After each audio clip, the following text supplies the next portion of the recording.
everyone. Fluffos everyone. Today, nakapag-harvest na si Ate Liv. Hindi mo ba dala yung aking mic, girl? Oh, yan. Dapat dala mo lagi yung aking mic. Mag-harvest tayo ngayon ng mga natirang mani. Kasi party nag-harvest na si Ate Liv. Ay, na ano na dahil kakainin ng ratatat. Kaya nakapag skincare na tayo, nag-sunscreen na tayo. Dito na lang wala talaga. Sige lang. Ano yung rambutan? Wow, rambutan. Lagi nyo namang alam no na we grew up from nothing. Nakikitira lang kami sa lupa ng iba, caretaker ng lupa ng iba. Maliit na space, wala kaming mapagtamnan ng mga punong kahoy. We always craved, we always dreamt of that mango tree, mga iba't ibang puno na sana meron sa backyard namin. And dito ngayon sa bukid merong rambutan, hindi sa area ko, but sa akin pa siya for now since ako lang ang malapit na bahay dito. And then ito may durian. Pag nahuhulog yung mga bunga niya, nahuhulog lang siya dito. So libre lang kami na kumuha dyan. Pwede lang kunin yung mga nahuhulog na bunga dyan. Okay. Nag-harvest na si Ate Liv last time nung mga mani dahil nga kinakain na ng ilaga. Dali, puntahan natin. Baka maubos na. May bulaklak na oh. Bulaklak yan. Bulaklak yan, Gracie. So in 3 months. In 3 months. Ayan oh, may mga bees. May mga buyog na. May mga nagpo-pollinate. Ayan. Ayan. Wait lang, zoom pa natin. Ayan o. Wow, ang daming buyog. Okay.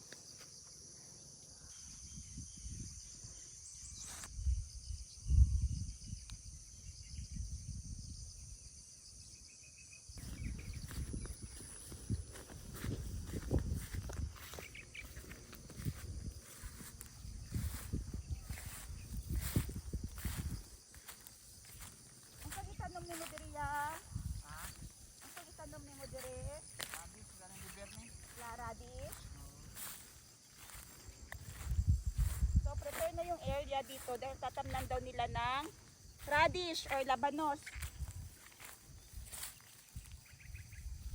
Ayan na oh. Naunta naman. Unsa na yan?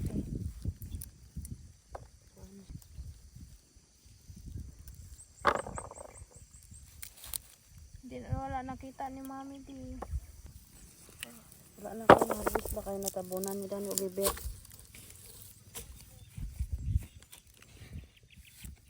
Nataba sila gakaon.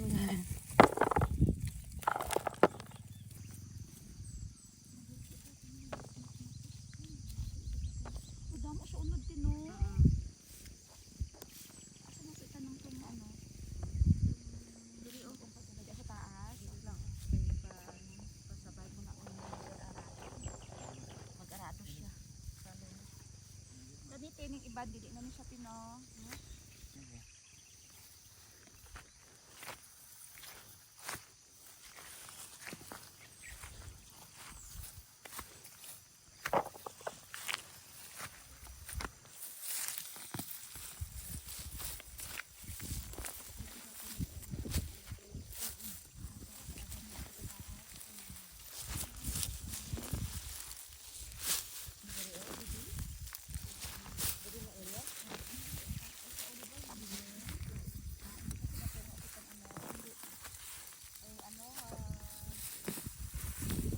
Mak.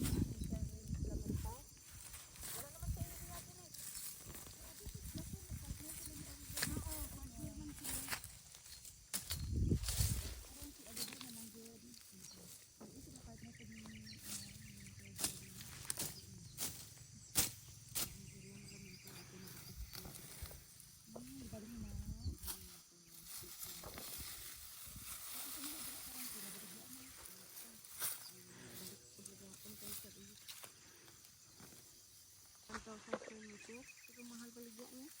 Sa iya, pero baligya niya. Sila. Padjay Lamintaw.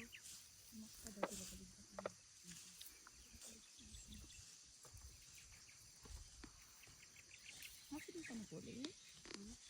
Nabhon pa daw to yung lagi. Masabay ka karon sa kuha. Okay, okay man. Kung masabay ka karon sa kuha, te. Kung masabay ka karon sa kuha, uma na nagid ka magpuli. Balik diri ha. Masabay ka sa karon, ugma pa ka nakapuli diri balik.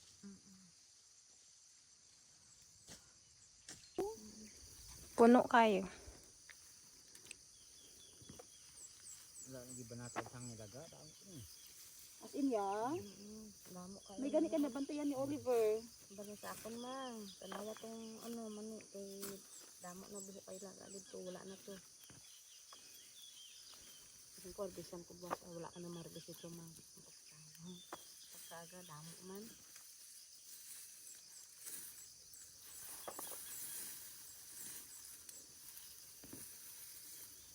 Ano si Oliver karon te? Siya ang puli ni kuya mo dito kay dagyan namon karon sa simbahan. Pwede ka naman sa simbahan. Tawagan siya ni kuya mo gani. Representative. Asan gidagyaw dito? Chinese transfer kami. Andi na siya sa simbahan. Kay ang amo na simbahan kami kami. Very close up lang oh. Grabe, ang daming laman ba? Isang bunutan, ang daming laman. Ano nang uban lagi nga mani nga baligya sa laray ah? Puno pa kay lupa. Para maapit sa ano, kilo. Para maapil sa timbang, Grace. Ah, pero ari manggudya oh. Bisan hindi mo hugasan, wala lutak. Wala. Ang ginamin ko nang ginabakal ginamo sa palengke tin nababa dito sa lutak ti. Kwanto gid ma'am sa lupa siguro niya Sa lupa, nagadikit lang kanang yapon ka. ang lupa niya.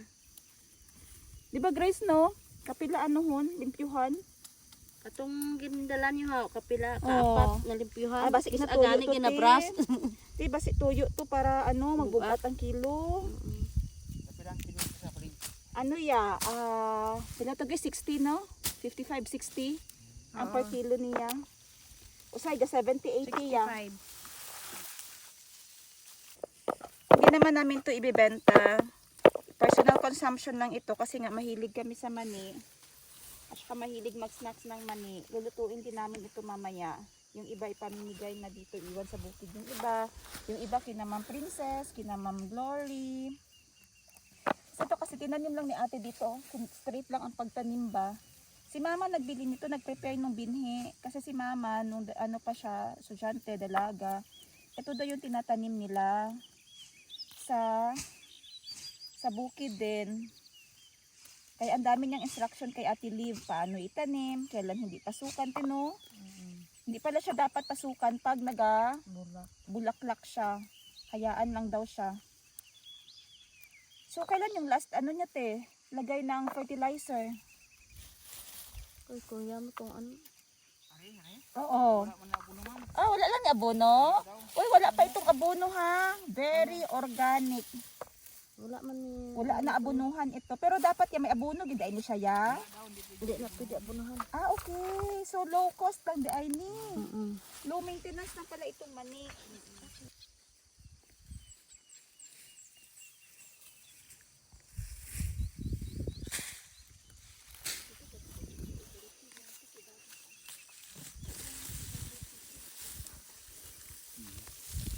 Bugot ng ibang saka subot lampas na sa edad niya.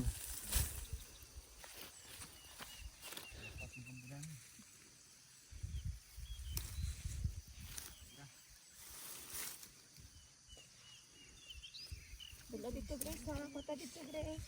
Kabutar ko. Dito nito lang dong. So akot diri dala sa mo ah. Gidalaon ako ang kuya. Kampong manggod.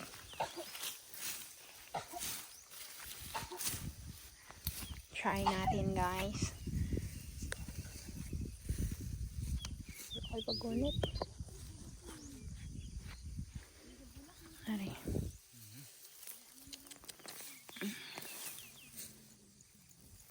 Ito ba yun?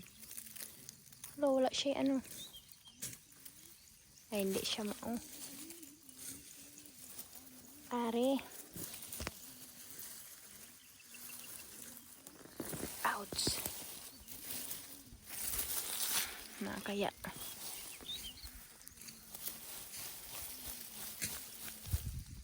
Oh. Meron naman.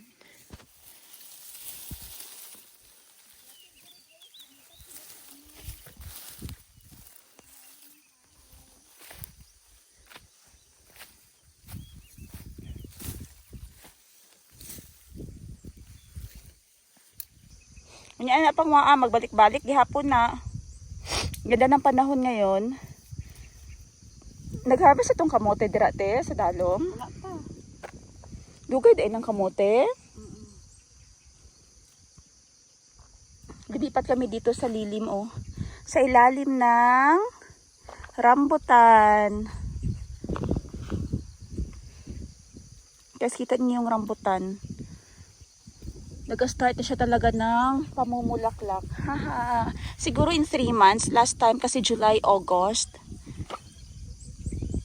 July, gali na yung mga ganyan. Oo. Pero September man tong harvest last time, te. 2024 September.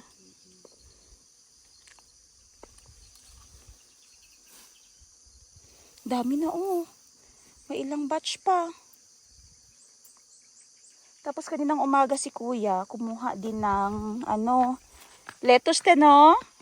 Chinese pechay. Andun. Yan, 'di ba?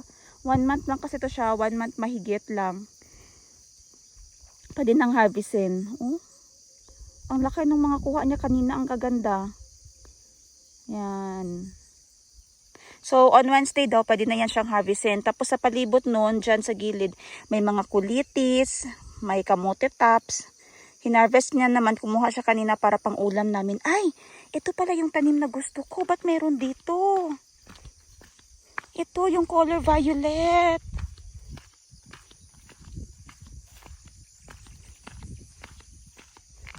Arite, oh. Butangit, ani dito sa corner. Dito sa higad. Ayan. Lagi ko itong nakikita sa, aside sa bundok-bundok, yung ibang mga flower garden, merong ganito. Pag napupuno siya ng kulay violet na flower, damo lang siya no, pero ang ganda niya.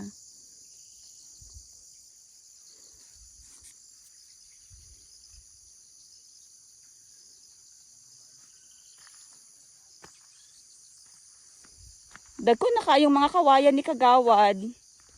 May kapitbahay ako dito. Ayun. Gwapo man day kayo te, may kabonegro day si Kagawad sa yang atubangan no. Isa lang ako makita dire.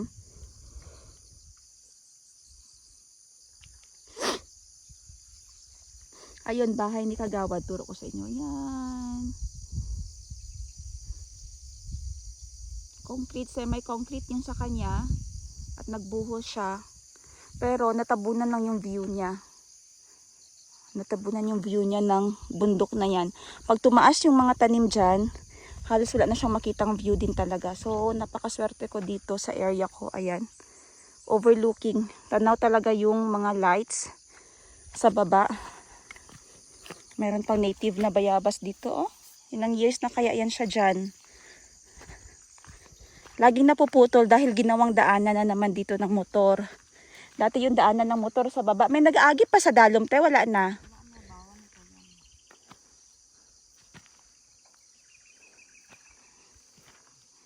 Ayan si Grace. Si Grace may naihahanda ng hahakutin. Grabe, hindi halata. Akala namin mga damo na yung kanina. Be, wag mo muna ilagay. Pakita natin. Wow. Grabe. Healthy. Pag-harvest ko, sulay ko ang init kay ganahan ko mag-harvest. Ganado kapag harvest ay pagkita mo nga ano. Hindi pareho sa itong last nga harvest no nga. Wala kayo unod. Ara na lang mo siya dara sa gilid. So, from time to time ginakadtuan, gabulak pa lang ginakadtuan na. Daghan pa di ay. Arining galpi. Ayan, pagdating dito sa taas, ginapilian pa ulit ni Ate Olivia. Yung pinilian, kailangan papilian. Tapos mamaya, paglagay sa kaldero niyan, magluto man tong mga walay unod din, no? Yung mga walang laman, luta. Tapos may bago na naman ulit variety, oh. Si Mama nag-prepare niyan. Mahilig si Mama din sa mani, eh. No, wala gani fertilizer yan, no? Ano ka pamangkot ko dito sa ubos, oh? Ayan. Tapos nalinis. Pwede na tayo magsalang ng kaunti. Baunin natin. Isang balde din, oh. Mas madami pa sana yan, pero kinain ng BFF Ratatat.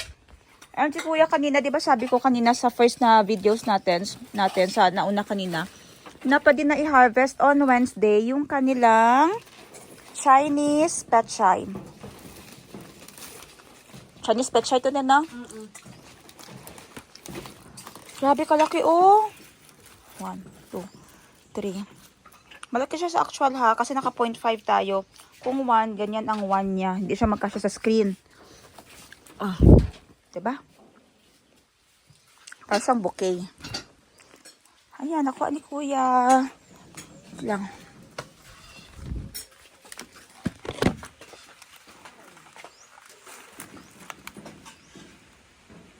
May cricket pa. May cricket. Kain na ulit tayo. Breakfast is, inyuhan na ni Teo, chorizo. Gulay lang ko. Talbos ng kamote with kulitis ulit. More on greens. And nagluto si Gracie ng ano.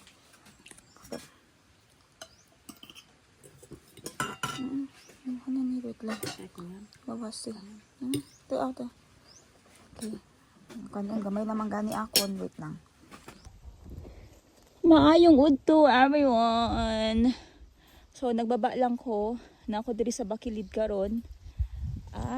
Akong gibisita ang nag-iisang durian sa area. And I'm so happy kaayo karon kay namunga na siya ulit. Ano po siya yung mga bunga. Ayan. Of course, mga hulog manino. Pero at least happy ko kay nagbunga na po ulit siya.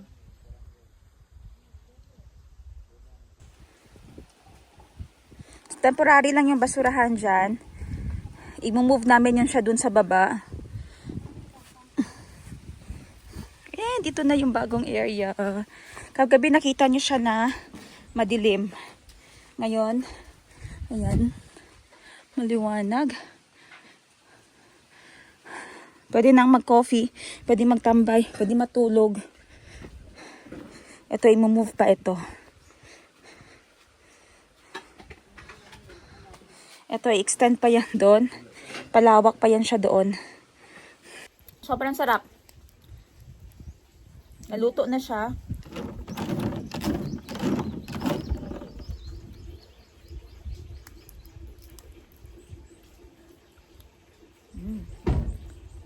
Sarap. Dito sa bukid, masipag ka lang talaga. Kahapon, ang snack natin guys, bisol, no? Yung parang gabi na puti. Lami, kaayo. Baba na ako ng city ngayon. Time check, alas 11. Alas 12, mag-alas 12. Baba na ako ng city. Balik sa Johnson. Dahil may mga trabaho pa tayo. Estimate oras mo abot. Laon na. Wow.